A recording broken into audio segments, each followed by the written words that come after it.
Bon après-midi. It is day 15 of our 25 days of Christmas recipes from around the world. Today we will be heading west to France with the Bûche de Noël.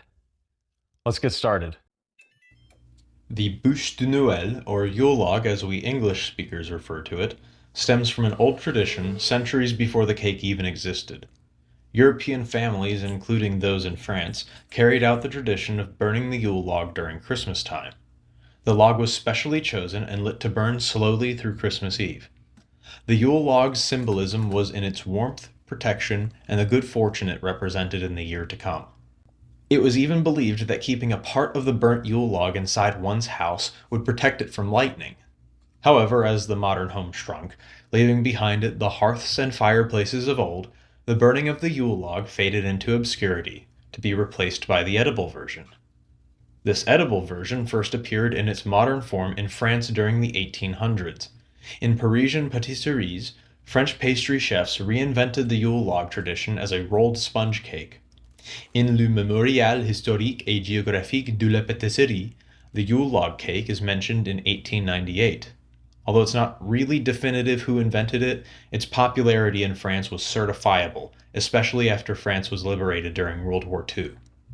The Bûche de Noël became the standard dessert featured at the Feast of Réveillon, and over time has established itself as one of the most iconic French desserts around Christmas time. This tradition spread beyond France to Belgium, Luxembourg, Quebec, and even Vietnam, and now the Yule log is one of the most iconic Christmas desserts around the world.